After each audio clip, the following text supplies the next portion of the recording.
Assalamualaikum warahmatullahi wabarakatuh. Selamat malam, Bapak Abu Jayadi. Perkenalkan, saya Ari Firmansyah. Pada kesempatan kali ini, saya ingin menjelaskan sedikit program yang telah saya buat, yaitu aplikasi pengelolaan data program pembinaan mahasiswa wirausaha atau P2MW menggunakan bahasa pemrograman Python. Untuk program ini saya buat sebagai contoh penerapan konsep-konsep dasar pemrograman Python seperti penggunaan struktur data, fungsi, percabangan, perulangan, serta pengolahan data.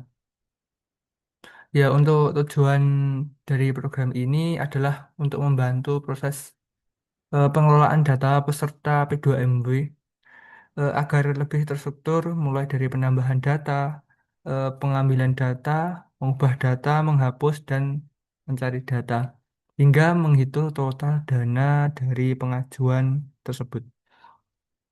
Sebelum masuk ke bagian fungsi-fungsi program, saya ingin menjelaskan terlebih dahulu struktur data yang saya gunakan. Untuk yang pertama, seperti yang saya tampilkan ini, struktur data yang saya gunakan pada program ini, saya menggunakan list atau yang sering disebut array. Dalam Python, eh, array dipilih karena mampu menyimpan banyak data dalam satu variabel sehingga pengelolaan data akan menjadi lebih mudah. Untuk array yang pertama, saya ini menggunakan array list. Jadi untuk fungsinya sebagai tempat penyimpanan seluruh data peserta. Namun isi array tersebut bukan hanya sekedar teks biasa, melainkan dictionary. Saya memilih dictionary karena setiap peserta memiliki beberapa informasi yang berbeda, seperti ID, nama, NIM, prodi, usaha, kategori, dana, dan status. Dengan menggunakan dictionary ini, saya dapat mengambil data berdasarkan nama atribut. Misalnya, untuk yang pertama ini peserta, yaitu nama seperti contohnya saya sendiri. Jadi untuk jadi untuk mengambil nilai yang terdapat pada atribut nama. Untuk cara ini, menurut saya itu lebih mudah dipahami dibandingkan mengingat posisi indeks di setiap data. Terus kemudian yang kedua ini ada array untuk kategori usaha. Ini berisi tentang daftar kategori usaha yang dapat dipilih oleh pengguna. Contohnya yang ke satu yaitu kuliner, yang kedua teknologi, yang ketiga manufaktur, yang keempat jasa, yang kelima agribisnis. Ya, untuk tujuannya membuat array ini supaya untuk penggunanya itu tidak mengetik kategori secara manual, sehingga langsung memasukkan indeks yang ada. Kalau pengguna mengetik sendiri, kemungkinan besar akan muncul penulisan yang berbeda-beda, atau typo dalam penulisannya, atau bahkan salah ketik. Nah, untuk saya menyediakan fitur ini agar lebih seragam dan mudah dipahami. Yang ketiga itu ada array untuk status proposal. Array ini berisi empat status, yaitu yang pertama diajukan, yang kedua lolos, yang ketiga revisi, dan yang keempat ditolak. Untuk status ini digunakan untuk menambah data peserta hingga pengguna cukup memilih salah satu status yang tersedia. Terus untuk yang ketiga ini ada array untuk menu aplikasi. eh dan yang terakhir ini array menu untuk menu aplikasi. Jadi untuk array ini berisi seluruh pilihan menu yang nantinya ditampilkan kepada pengguna.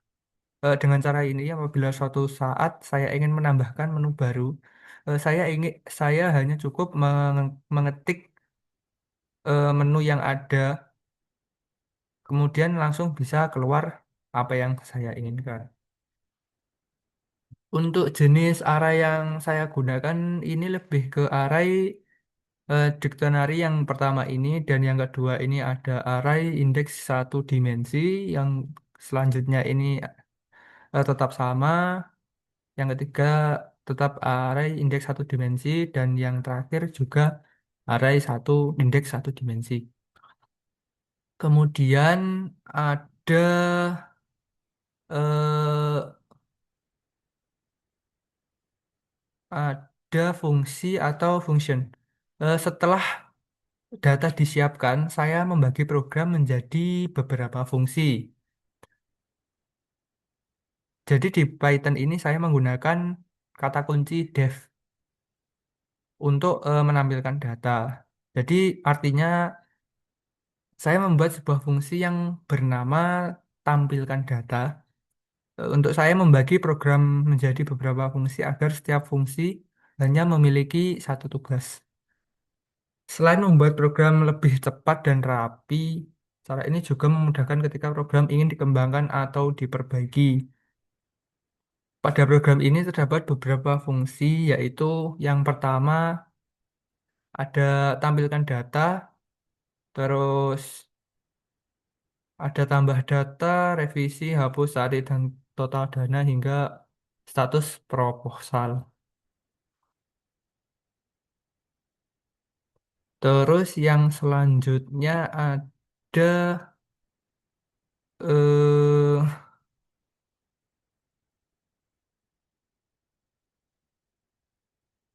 ada fitur untuk menampilkan data.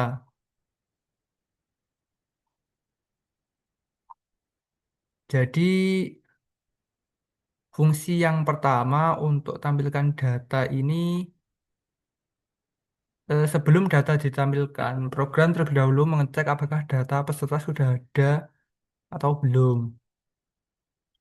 Saya menggunakan len if P2MW, menggunakan fitur len, kemudian saya inputkan data P2MW. Nah, ini saya input data P2MW. Jadi untuk fungsi lainnya ini mengetahui jumlah data yang tersimpan. Apabila hasilnya nol, berarti peserta belum ada yang tersimpan, sehingga program menampilkan pesan bahwa data masih kosong. Namun apabila sudah ada program, akan menampilkan seluruh peserta untuk satu per satu. Terus untuk menu perulangan, saya menggunakan while true.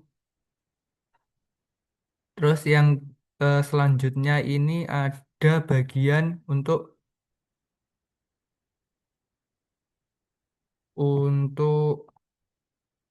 penggunaan in atau input. Jadi semua data yang dimasukkan menggunakan input awalnya akan dibaca sebagai teks karena dana merupakan angka. Maka saya menggunakan input. Tujuannya agar data dana berubah menjadi tipe integer. Integer. Hal ini penting karena nilai dana akan dijumlahkan pada menu total dana. Kemudian ada lagi menu menu append. Jadi untuk fungsi append itu setelah data selesai diisi, saya menggunakan append untuk menambahkan data baru ke dalam list. Dengan demikian jumlah peserta otomatis bertambah tanpa perlu membuat array baru. Terus ada lagi menu untuk revisi data. Pada menu revisi, untuk pengguna diminta memilih nomor data yang ingin dirubah. Program kemudian mengambil data tersebut berdasarkan indeks list yang di atas tadi. Selanjutnya, setiap informasi yang lama dapat diganti dengan informasi yang baru.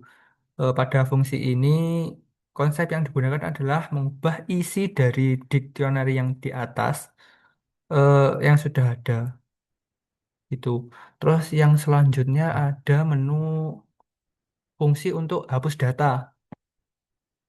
Ya, untuk menghapus data saya menggunakan ini, menggunakan POP. Jadi fungsi ini menghapus data berdasarkan indeks yang dipilih. Setelah data dihapus, seluruh data di belakangnya akan otomatis bergeser, sehingga tidak ada indeks yang kosong. Terus selanjutnya ada menu untuk cari data.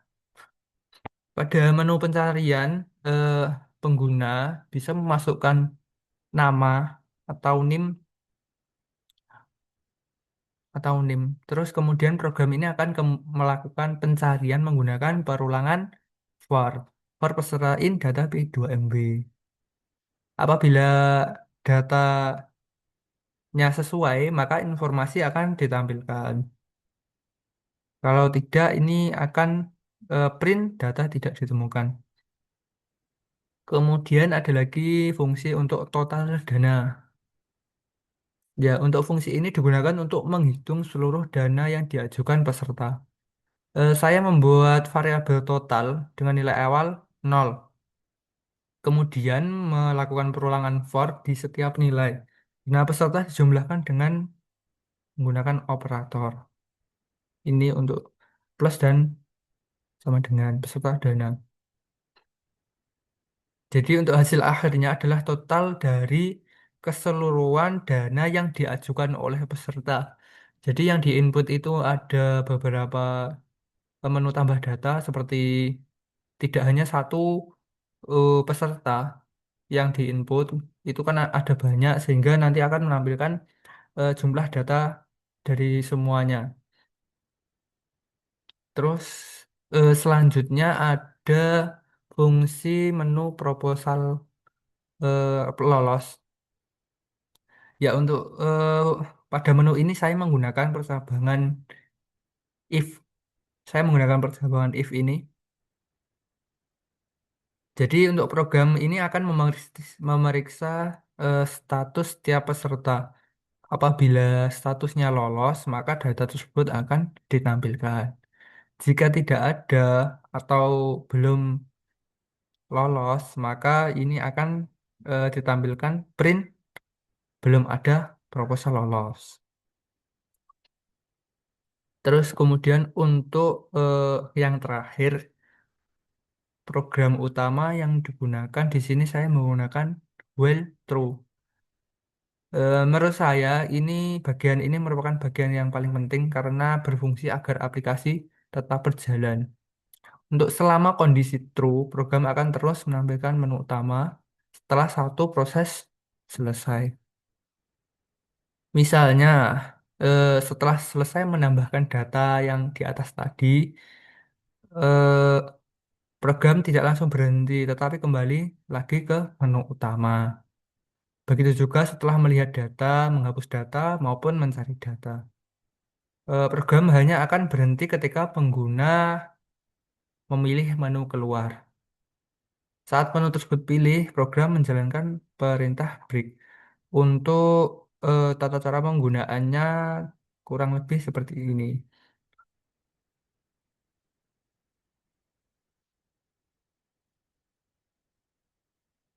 Jadi ini saya run dulu. Nah, dari untuk tampilan awal di monitor itu ada seperti yang saya jelaskan dan saya print di atas tadi. Untuk menu pertama itu ada lihat data peserta. Gunanya untuk mengecek data yang sudah masuk di sini. Terus kemudian ada menu tambah data peserta. Terus yang ketiga ada revisi data peserta. Terus hapus data peserta, cari data peserta, total dana pengajuan, data proposal lolos maupun keluar. Jadi untuk contohnya seperti ini. Ketika saya ingin mengklik eh, satu, nah ini tadi sudah saya buatkan data sementara untuk menu list of dictionary. Contohnya seperti ini. Jadi program akan menampilkan data satu, yaitu nama mahasiswa, NIM program studi, nama usaha, kategori usaha, dana diajukan, dan status proposal yang diajukan. Kemudian jika saya ingin menambah data, ini tinggal mengklik opsi nomor 2. Jadi kita memasukkan ID peserta untuk contohnya bisa jelas gitu aja. Terus nama mahasiswa kita masukkan. Kemudian untuk program untuk NIM dimasukkan. Ini saya lewati dulu untuk nanti mengecek untuk update datanya seperti apa. Program studi teknik industri.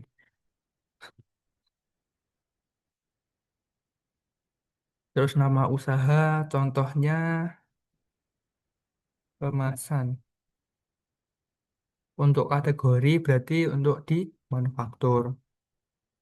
Nomor 3. Nah, ini program akan menampilkan secara langsung. Jadi tidak harus mengetik. Untuk dana yang diajukan contohnya seperti 25 juta. Terus enter untuk status proposal ini lolos. Untuk contohnya seperti itu.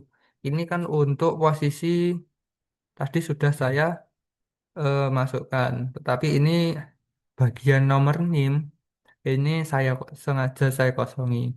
Ini untuk mengetahui penggunaan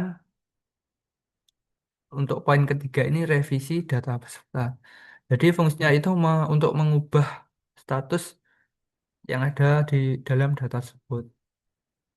Ya, nomor data yang akan diubah ini contohnya nomor 2, nama baru tetap sama, NIM baru, prodi teknik industri, usaha baru, pemasaran.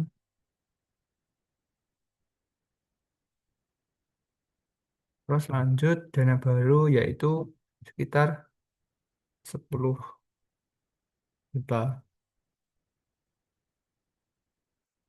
Enter.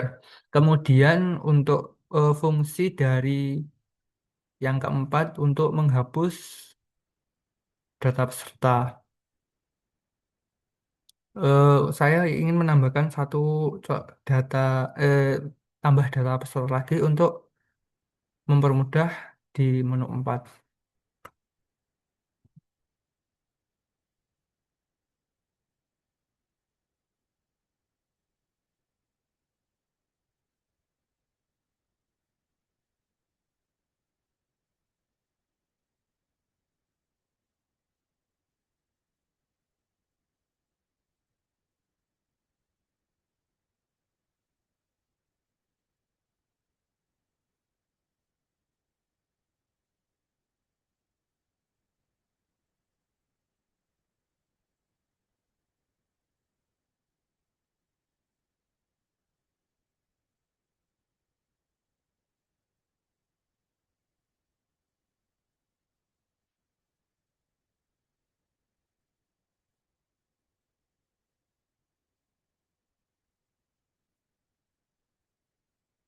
Terus yang keempat ini ada menu untuk cari data peserta.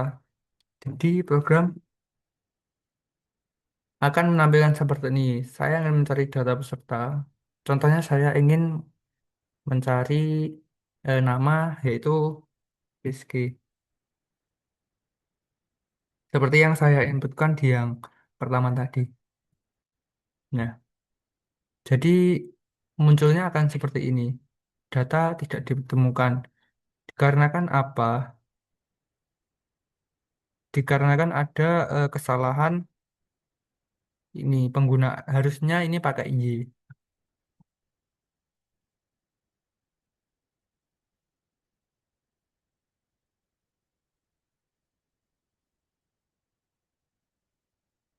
Nah, seperti ini.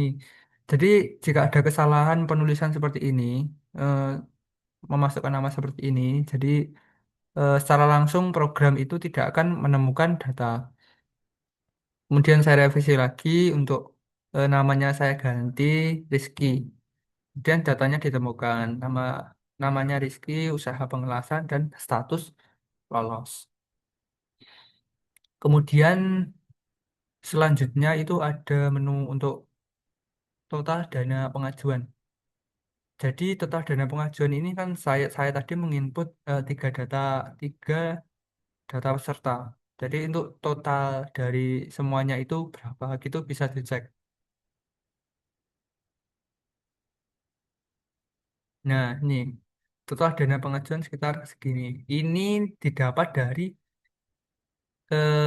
penambahan dari ketiga data peserta yang sudah saya input di menu tambah data peserta. Itu akan menampilkan jumlah akhirnya segini. Terus kemudian ada untuk mencari data proposal lolos. Jadi kita tidak perlu bingung-bingung lagi untuk jika datanya ini sangat banyak, kita bisa mengetahui data mana, proposal mana yang lolos. Kita langsung tinggal mengklik aja nomor 7. Ya, untuk ini proposal yang lolos itu ada satu yaitu Rizky untuk kategorinya itu di usaha pengelasan, kemudian data yang diajukan langsung muncul. Jika saya mengeklik yang lain itu bisa salah dan program bisa langsung mendeteksi data tidak ditemukan. Dan yang terakhir itu ada menu untuk keluar. Jadi jika saya langsung pencet nomor 8, ya ini program ini akan selesai. Jadi program ini saya buat untuk mempermudah penginputan data pengelolaan data P2MW dari segitu banyaknya data peserta atau mahasiswa sehingga kita mudah mengontrol dan mengaksesnya. Ya, itu tadi demikian penjelasan program yang saya buat. Melalui program ini saya mencoba menerapkan konsep-konsep yang Bapak jelaskan di matku-matku sebelumnya seperti penggunaan list of dictionary, function, input output, perulangan, for dan while true, terus if, elif, else, serta operasi dasar pengolahan data. Ya, saya sendiri menyadari bahwa program ini masih sangat sederhana sekali dan masih bisa dikembangkan. Misalnya dengan menambahkan penyimpanan ke database, terus kemudian validasi input yang lebih baik atau membuat antarmuka berbasis GUI maupun web. Namun pada dasarnya tahap ini saya berusaha agar seluruh konsep yang ada itu bisa masuk di pemrograman saya dan bisa dipelajari dan diterapkan secara mudah. Ya, terima kasih atas perhatiannya. Mohon maaf atas sebesar-besarnya jika saya ada salah kata dalam penjelasan singkat mengenai eh, tugas UAS saya. Saya mohon maaf sebesar-besarnya. Saya tutup. Wassalamualaikum warahmatullahi wabarakatuh.